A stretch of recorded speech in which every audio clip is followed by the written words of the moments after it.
Welcome everyone. हमने last video में RNA polymerase enzyme prokaryote और यूकैरियोट दोनों केस में डिस्कस किए थे। आज हम इस वीडियो में ट्रांसक्रिप्शन फैक्टर के बारे में बात करेंगे। ट्रांसक्रिप्शन फैक्टर क्या होते हैं? ट्रांसक्रिप्शन फैक्टर प्रोटीन होते हैं जो किसको बाइंड करते हैं? डीएनए को बाइंड करते हैं। ये ऐसे प्रोटीन है जो डीएनए को बाइंड कर सकते हैं। किसके लिए? ट्रांसक्रिप्शन के लिए। डीएनए को मोस्टली कहाँ बाइंड करते हैं? रेगुलेटरी सीक्वेंस में। और क्या करते हैं, कैसे काम करते हैं? जब इनको कुछ सिग्नल मिलता है, या तो वो डेवलपमेंट हो या एनवायरनमेंट का कुछ सिग्नल हो या हार्मोन से, ये इनको बाइंड करके जीन के एक्सप्रेशन को बदल सकते हैं। तो ट्रांसक्रिप्शन फैक्टर क्या है? एक तरह का प्रोटीन है जो डीएनए से बाइंड करता है। कहाँ? रेगुलेटरी सीक्वेंस में करते हैं और इनके एक्शन को बदल सकते हैं, प्रमोटर में बाइंड कर सकते हैं और ट्रांसक्रिप्शन को स्टार्ट कर सकते हैं। ये क्या करते हैं? ब्लॉकिंग या रिक्रूटिंग। रिक्रूटिंग मतलब और सारे ट्रांसक्रिप्शन फैक्टर को एक जगह लाएंगे कि ट्रांसक्रिप्शन आसानी से हो पाए, या ब्लॉक करेंगे जिससे ट्रांसक्रिप्शन आगे ना बढ़ पाए। या शेपिंग क्रोमेटिन। हम यूकैरियोट में जानते हैं कि डीएनए प्रोटीन से लपेटा रहता है, उसको क्या कहते हैं? क्रोमैटिन। तो ये क्रोमैटिन को शेप को चेंज कर सकता है, मतलब प्रोटीन को हटा देगा तो डीएनए खुल जाएगा और उससे ट्रांसक्रिप्शन होगा। अगर प्रोटीन नहीं खुला तो ट्रांसक्रिप्शन नहीं होगा। और क्या कर सकता है? कई जीन्स को एक साथ रेगुलेट करके एक नेटवर्क में काम कर सकता है। फिर कहा जा रहा है ये कहाँ काम करते हैं, तो एक टर्म आता है सिस रेगुलेटरी डीएनए। सिस रेगुलेशन का क्या मतलब होता है कि जैसे कोई डीएनए है, उसी डीएनए का कोई हिस्सा हो जो उसको रेगुलेट कर रहा हो, या वो इनहेंसर हो, साइलेंसर हो, उसी डीएनए का हिस्सा हो या उसी क्रोमोसोम का हो, उसे सिस रेगुलेटरी कहते हैं। अगर एक जगह बना, एक क्रोमोसोम में बना और वो दूसरे क्रोमोसोम को रेगुलेट कर रहा है, तो उसको ट्रांस रेगुलेटरी कहते हैं। तो सबसे पहले ट्रांसक्रिप्शन फैक्टर मोस्टली कहाँ काम करता है? प्रमोटर्स पे। प्रमोटर्स कहाँ होते हैं? ट्रांसक्रिप्शन साइट से पहले होते हैं। ट्रांसक्रिप्शन में हम लोग पढ़ चुके थे पहले वीडियोस में कि प्रमोटर्स में कुछ खास सीक्वेंस होते हैं, जैसे टाटा बॉक्स था, आईएनआर था, बीआरई था, डीपीई था। इन सब जगहों पे कौन जाता है? ट्रांसक्रिप्शन फैक्टर बाइंड करेगा और इनके बाइंड होने के बाद ही आरएनए पॉलीमरेज आके अपना काम कर सकता है। और प्रोकैरियोट में उसका काम सिग्मा फैक्टर करता था। ट्रांसक्रिप्शन फैक्टर को सिग्मा फैक्टर के साथ कंपेयर कर सकते हैं। दूसरा, कुछ वर्टिब्रेट्स के प्रमोटर्स में क्या होते हैं?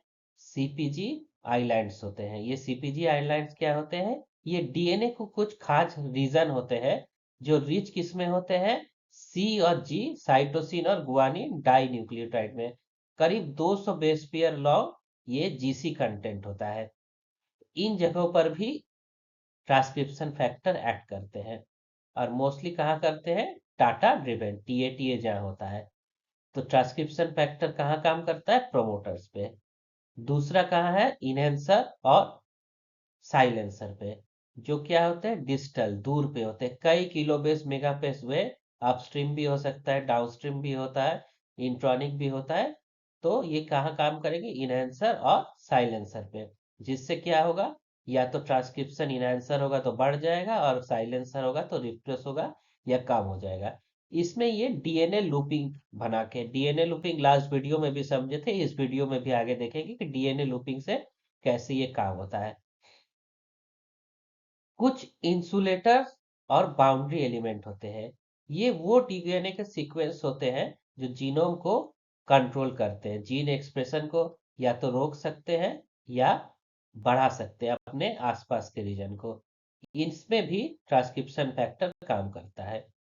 कुछ और होते हैं जिनको सुपर एनहांसर कहा जाता है। यहाँ बहुत सारे ट्रांसक्रिप्शन जाकर इनसे चिपक जाते हैं।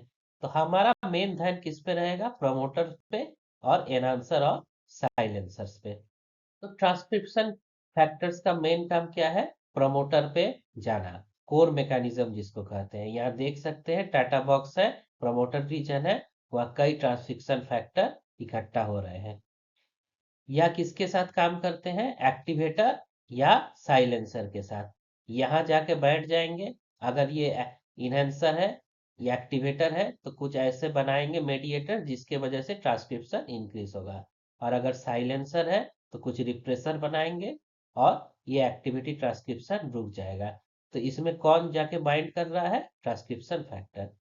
कुछ ट्रांसक्रिप्शन फैक्टर क्या होते हैं? इनएक्टिव होते हैं। कहाँ पे? साइटोसॉल पे। कोई अगर बाहर से सूचना आया, लिगैंड आया, कोई भी मॉलिक्यूल हो सकता है, वो इनसे जुड़ जाएगा और इनको क्या कर देगा? एक्टिव। फिर ये जाके जीन में डीएनए से आरएनए बनाने लगेंगे। एक दूसरा मैकेनिज्म भी होता है, ये इनएक्टिव है। इसमें कोई एंजाइम आके इसमें फॉस्फेट ग्रुप जोड़ दिया, मतलब फॉस्फोराइलेशन कर दिया, फिर ये एक्टिव हो गए, फिर ट्रांसक्रिप्शन करने लगे।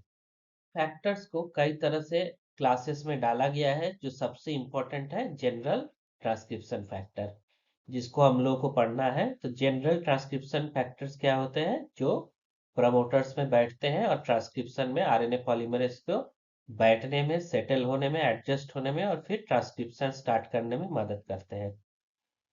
तो हमने पढ़ा था कि आरएनए पॉलीमरेज 3 तरह के होते हैं: आरएनए पॉलीमरेज 1, आरएनए पॉलीमरेज 2 और आरएनए पॉलीमरेज 3। आरएनए पॉलीमरेज 2 ही मेजर आरएनए पॉलीमरेज है जो मैसेंजर आरएनए बनाता है। पॉलीमरेज 1 क्या बनाता है? राइबोसोमल आरएनए बनाता है। और पॉलीमरेज 3 मेनली ट्रांसफर आरएनए बनता है। तो सबसे ज्यादा जो स्टडी किया जाता है वो होता है आरएनए पॉलीमरेज 2। तो आरएनए पॉलीमरेज 2 से जुड़ने वाले ट्रांसक्रिप्शन फैक्टर क्या है? TF2D। फिर से बता रहे हैं, TF मतलब ट्रांसक्रिप्शन फैक्टर। ये आरएनए पॉलीमरेज के साथ काम करता है इसलिए 2 है। और जैसे डिस्कवरी हुआ DABFEH, इतने सारे ट्रांसक्रिप्शन फैक्टर आरएनए पॉलीमरेज 2 के साथ काम कर सकते हैं। आरएनए पॉलीमरेज 1 के साथ काम करता है SL1 और UBF। और पॉलीमरेज 3 के साथ ट्रांसक्रिप्शन फैक्टर 3A, B और C। इसको याद रखना आसान है, लेकिन सबसे ज्यादा इंपॉर्टेंट यही है। कुछ और ट्रांसक्रिप्शन फैक्टर होते हैं जो सीक्वेंस स्पेसिफिक होता है। वो खास तरह के मोटिव्स होते हैं जो उन जीन से जुड़ते हैं। मोटिव किसे कहते हैं? ये एक शॉर्ट रिकरिंग पैटर्न होता है डीएनए में, आरएनए में या प्रोटीन में, जो एक ही जैसा होगा, छोटा सा होगा और बार बार रिपीट होगा। कुछ आर्किटेक्चर लूपिंग फैक्टर से भी करते हैं और कुछ क्रोमैटिन से भी लिंक्ड होते हैं। तो अभी इन सब चीजों के बारे में जानना उतना जरूरत नहीं है, जब आएगा तो इन पे बात किया जाएगा। हम लोग का असली फोकस जनरल ट्रांसक्रिप्शन फैक्टर्स पे होगा। प्रीवियस वीडियोस में कहीं ना कहीं ये बात आता ही है और बहुत जानना जरूरी है। किसी भी चीज की एक्टिविटी किस पे डिपेंड करती है? उसके स्ट्रक्चर पे। तो ट्रांसक्रिप्शन फैक्टर्स की एक्टिविटी भी ट्रांसक्रिप्शन फैक्टर के स्ट्रक्चर से डिपेंड करती है। तो इनका स्ट्रक्चर देख लेते हैं। ये किसके बने होते हैं? मॉड्यूलर प्रोटीन्स के। अब मॉड्यूलर प्रोटीन्स क्या होते हैं? मॉड्यूलर प्रोटीन्स वो प्रोटीन होते हैं जिसके मल्टीपल, बहुत सारे क्या होते हैं? पार्ट्स होते हैं, जो एक दूसरे से अलग होते हैं स्ट्रक्चरली और फंक्शनली। मतलब एक प्रोटीन है, उसके 4-5 अलग अलग हिस्से हैं जो अलग अलग तरीके के स्ट्रक्चर है, और उनका फंक्शन भी अलग अलग होता है। ये किसके जैसा नहीं है? एंजाइम के जैसा है। एंजाइम में मोस्टली एक ही फंक्शनल साइट होता है जिसको कैटालिटिक साइट कहते हैं। इनके सेपरेबल डोमेन है, मतलब अलग अलग डोमेन है जिसका क्या है? अलग अलग फंक्शन है।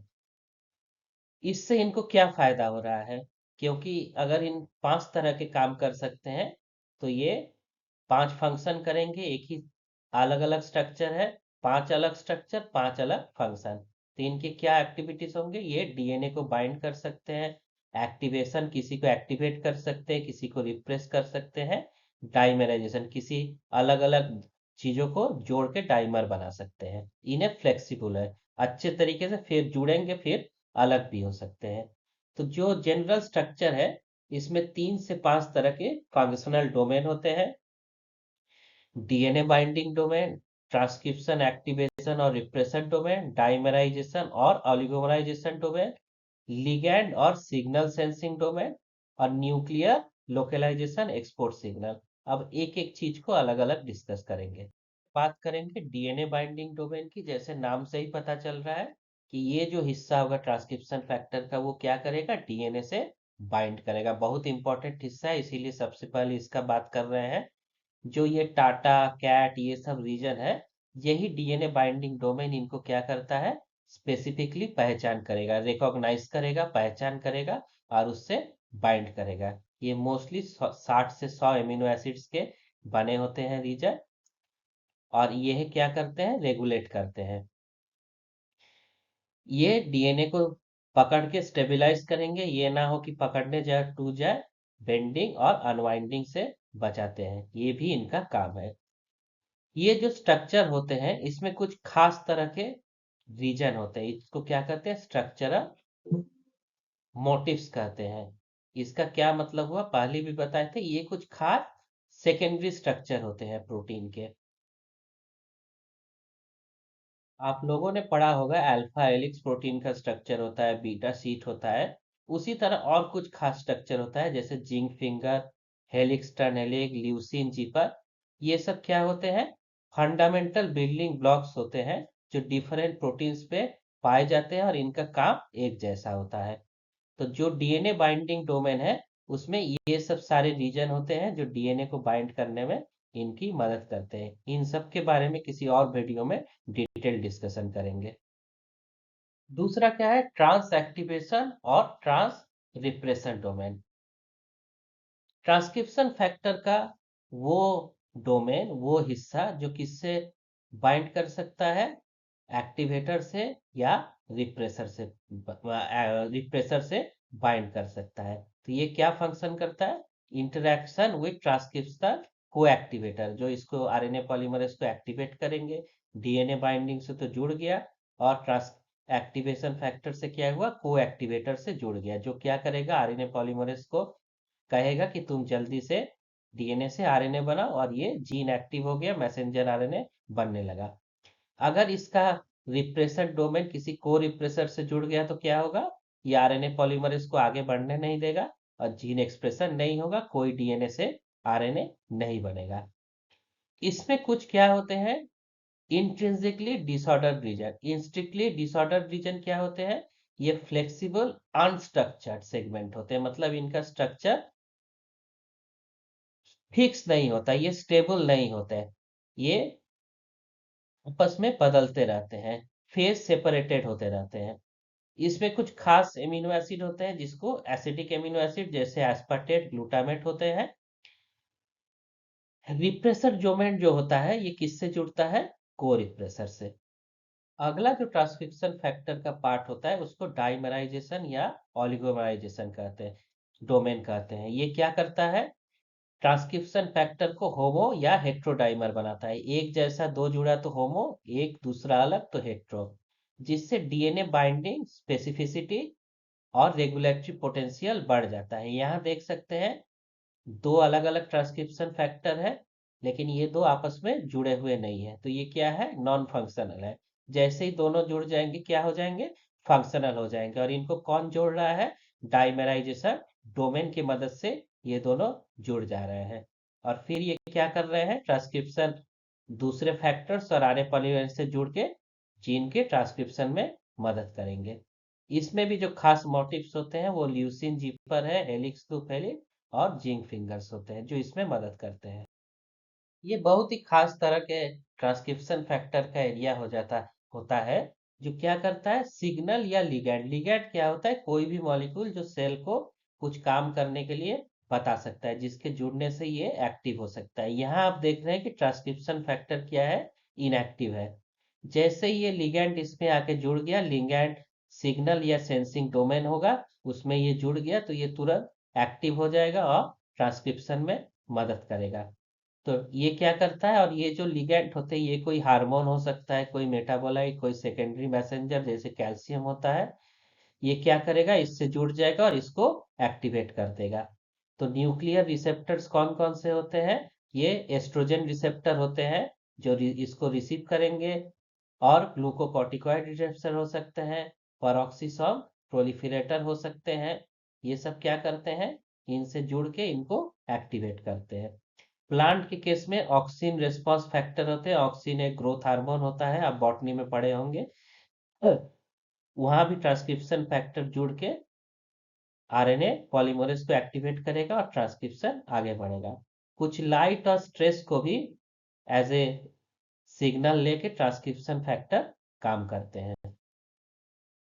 इसमें जो लास्ट डोमेन होता है उसको न्यूक्लियर लोकलाइजेशन सिग्नल और न्यूक्लियर एक्सपोर्ट सिग्नल्स कहते हैं।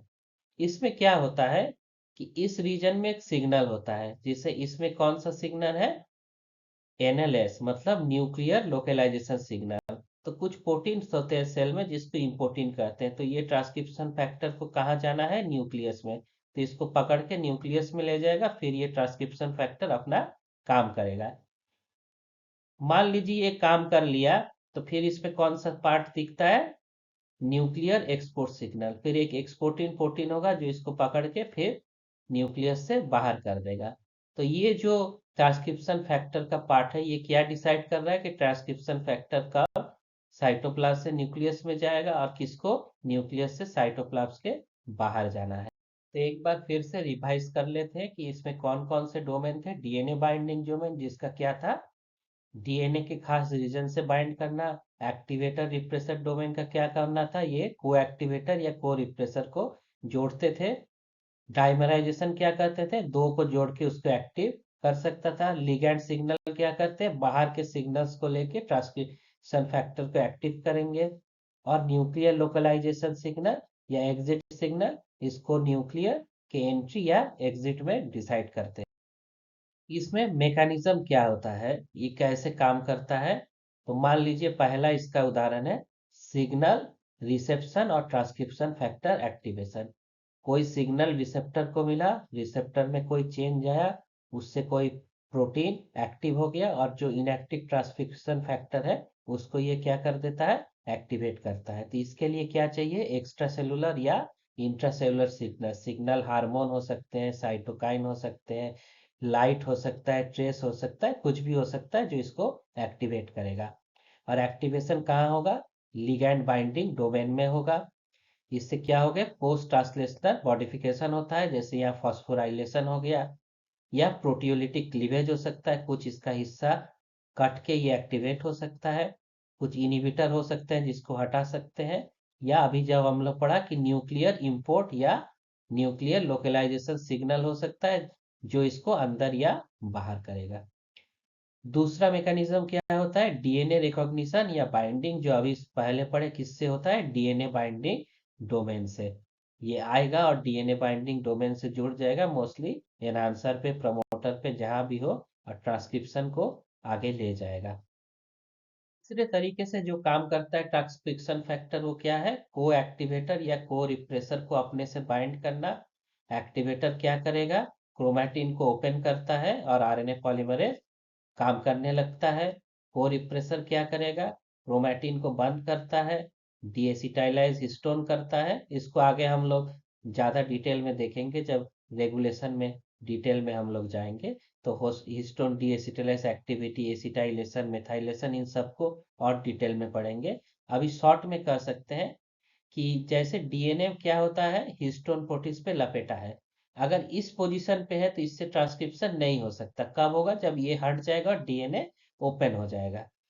तो अगर इनमें एसिटाइल ग्रुप को ऐड किया जाए, जिसको एसिटाइलेशन कहते हैं, तो ये प्रोटीन हट जाते हैं और ये खुल जाता है। उससे क्या होगा, एक्टिवेशन। इसी में अगर मेथाइल ग्रुप ऐड कर दे तो ये एक्टिव से क्या हो जाएगा, इनएक्टिव हो गया, और उसका रिप्रेशन होगा, डीएनए से आरएनए नहीं बनेगा। तो ये सब जो काम हो रहा है किसके मदद से हो रहा है, को एक्टिवेटर और को रिप्रेसर से, जो किससे जुड़ रहा है, ट्रांसक्रिप्शन फैक्टर से। इसी का एक और तरीका है क्रोमैटिन रिमॉडलिंग। क्रोमैटिन किसको कहते हैं, जब डीएनए हिस्टोन प्रोटीन पे लपेटा हो, ये क्या है, क्रोमैटिन है। या इसको आप लोग पढ़े होंगे न्यूक्लियोसोम करते हैं। तो जब न्यूक्लियोसोम होगा तो इसके अंदर जो प्रोमोटर और इनहेंसर होगा, इस पे कभी ट्रांसक्रिप्शन फैक्टर पहुंच ही नहीं सकता, क्योंकि ये पूरा कॉइल्ड है, अपने में अंदर घुसा हुआ है। तो ट्रांसक्रिप्शन फैक्टर क्या करते हैं, कुछ रीमॉडलिंग कॉम्प्लेक्स रिक्रूट करते हैं। जैसे यहाँ एक दिखाया जा रहा है, हिस्टोन एसिटाइल ट्रांसफरेज एंजाइम है। ये क्या करता है, क्रोमोटिन मॉडिफिकेशन करता है। कैसे कब करता है, इसमें एसिटाइल ग्रुप को ऐड कर देता है। जैसे ये एसिटाइल ग्रुप ऐड करेगा, क्रोमैटिन क्या हो जाएगा, स्ट्रक्चर खुल जाएगा, और प्रमोटर अब ओपन हो गया, तो दूसरे ट्रांसक्रिप्शन फैक्टर आ सकेंगे। तो ट्रांसक्रिप्शन फैक्टर का एक काम क्या है, क्रोमैटिन रिमूव। कॉमन काम है ट्रांसक्रिप्शन फैक्टर का, उसको क्या कहते हैं, assembly of pre initiation complex. Pre initiation complex क्या होता है, बहुत सारे ट्रांसक्रिप्शन फैक्टर आते हैं, प्रोमोटर पर बैठते हैं और फिर आरएनए पॉलीमरेज आके ट्रांसक्रिप्शन स्टार्ट करता है इसको। इसमें जैसे अभी बताए थे आरएनए पॉलीमरेज 2 के केस में ट्रांसक्रिप्शन फैक्टर 2D, ए, बी, एफ और ए सारे एक साथ आ जाते हैं और फिर मेडिएटर के माध्यम से ये आरएनए पॉलीमरेज 2 से जुड़ जाते हैं, यानी इस पूरे को क्या कहते हैं, प्री इनिशिएशन कॉम्प्लेक्स। तो ये ट्रांसक्रिप्शन फैक्टर जो सबसे कॉमन काम क्या है, assembly of pre initiation complex. अगर ये असेंबली नहीं होगा तो ट्रांसक्रिप्शन स्टार्ट नहीं होता। दूसरा इसका एक और इम्पोर्टेंट काम है, इनहेंसर और प्रमोटर लूप्स। यह क्या हो रहा है इसको अच्छे से समझिए। ये एक इनहेंसर है और ये क्या है, प्रमोटर है। और प्रमोटर पे कौन बैठा है, आरएनए पॉलीमरेज बैठा है। तो इसमें कुछ ट्रांसक्रिप्शन फैक्टर क्या करते हैं, एक लूपिंग बना देते हैं। जो ये एक दूसरे से दूर है, लूप बना के ये एक दूसरे से नजदीक आ जाते हैं। और इसके कौन काम करता है, एक कोहेजिन प्रोटीन होता है और एक सीटीसीएफ, ये एक जीन का पार्ट होता है जो एक पुर्सल प्रोटीन बनाता है, जो इसके 3D स्ट्रक्चर को, क्रोमैटिन को ऑर्गेनाइज करता है। इस ऑर्गेनाइजेशन से क्या होगा, ये एक लूप बन गया और ये दोनों आपस में आ गए और बीच में ये सब क्या है, मेडिएटर्स है, इनको जोड़ रहे हैं। इस एक्शन से क्या होता है, ये धीरे धीरे ये एक दूसरे के कांटेक्ट में आ जाएगा। तो जो इनहेंसर था वो किसके कांटेक्ट में आ गया, प्रमोटर के कांटेक्ट में। अब इससे ट्रांसक्रिप्शन आसानी से होने लगेगा। तो इसको लूपिंग कहते हैं और ये ट्रांसक्रिप्शन फैक्टर के मदद से हो रहा है। इससे क्या बन रहा है, इनहेंसर प्रमोटर का एक लूप बन जा रहा है। फैक्टर का काम होता है वो क्या है, promoter proximal pausing and elongation. तो पॉलीमरेज 2 क्या करते हैं, जब ये न्यूक्लियोटाइड जोड़ रहे हैं, आरएनए बन रहता है, तो 20 से 60 न्यूक्लियोटाइड डाउनस्ट्रीम में, मतलब यहाँ से शुरू हुआ बनते बनते तो कुछ आगे तक जब बन गया तो क्या हो जाता है, पॉज हो जाता है। पॉज का मतलब ये रुक जाता है। किसके वजह से रुकता है, इसमें दो प्रोटीन होते हैं, कॉम्प्लेक्स होते हैं। एक का नाम है NELF, दूसरा क्या है, DSIF होता है। तो रुक जाएगा तो आगे तो काम नहीं होगा। तो तब एक ट्रांसक्रिप्शन फैक्टर आता है PTEFB। ये क्या करता है, फॉस्फोराइलेट करता है। जो DSIF था और NELF था, इनको फॉस्फोराइलेट करता है। और पॉलीमरेज 2 के भी कार्बोक्सी टर्मिनल डोमेन के सीरीन 2 एमिनो एसिड को भी फॉस्फोराइलेट करता है। इन सब से क्या होगा कि ये सब इससे हट जाएंगे और आरई पॉलीमरेज वापस इलोंगेशन कर पाएगा। तो जो पॉजिंग होता है उसको ये रोकता है कि कंटिन्यूअस इलोंगेशन हो पाए।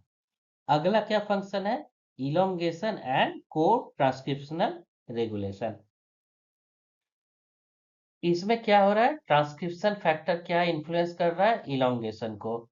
किससे, इलोंगेशन फैक्टर्स भी होते हैं जो इलोंगेशन के लिए जरूरी होते हैं। तो ये किसके मदद से हो रहा है, ट्रांसक्रिप्शन फैक्टर की वजह से ही इलोंगेशन फैक्टर काम करते हैं। और को ट्रांसक्रिप्शन में, ट्रांसक्रिप्शन के समय आपको बताया गया था कि इसमें स्प्लाइसिंग और क्रोमैटिन रीमॉडेलिंग भी होता है यूकैरियोटिक केस में। जो है ट्रांसक्रिप्शन फैक्टर का, वो टर्मिनेशन और रिसाइकलिंग है। टर्मिनेशन का मतलब कि इसके आगे ट्रांसक्रिप्शन नहीं होगा, तो इसके लिए टर्मिनेशन फैक्टर और आरएनए प्रोसेसिंग कुछ प्रोटीन्स होते हैं, उनके भी आने में कौन मदद करता है, ट्रांसक्रिप्शन फैक्टर। आप पढ़े होंगे कि एक जीसी रीजन होगा जहां से क्लीवेज होके मैसेंजर आरएनए निकल जाता है। निकलने से पहले इसमें क्या होता था, पॉली ए टेल ऐड होता था। तो ये सब काम में भी कौन मदद कर रहा है, ट्रांसक्रिप्शन फैक्टर। और लास्ट जो इसका फंक्शन है वो है इनिशिएटर एंड प्रमोटर क्लियरेंस।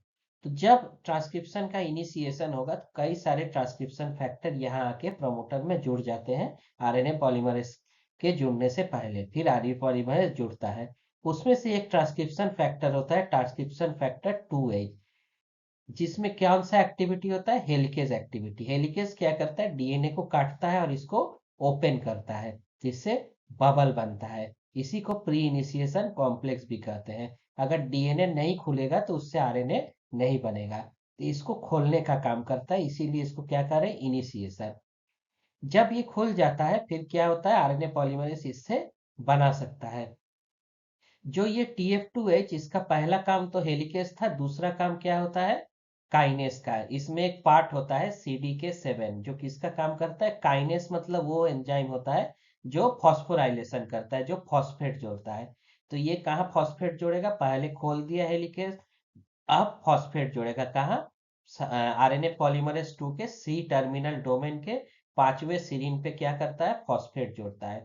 इनके जुड़ने से क्या हो जाता है, जो प्रमोटर में इतने सारे लोग जुड़े हुए हैं ये क्लियर हो जाते हैं। अगर ये क्लियर नहीं हो तो आरएनए पॉलीमरेज को आगे बढ़ने में दिक्कत होगा, तो इनको क्लियर करना बहुत जरूरी है। इसीलिए इसके क्लियरेंस में कौन भाग ले रहा है, ट्रांसक्रिप्शन फैक्टर। जब ये फॉस्फेट ग्रुप जुड़ गया सीरीन 5 पे तो ये क्लियर हो गया, और ये आगे इलोंगेशन होगा और आरएनए सिंथेसिस होता रहेगा। तो इस वीडियो में इतना ही। अगले वीडियो में प्रोकैरियोटिक ट्रांसक्रिप्शन के प्रोसेस को देखेंगे। Thank you.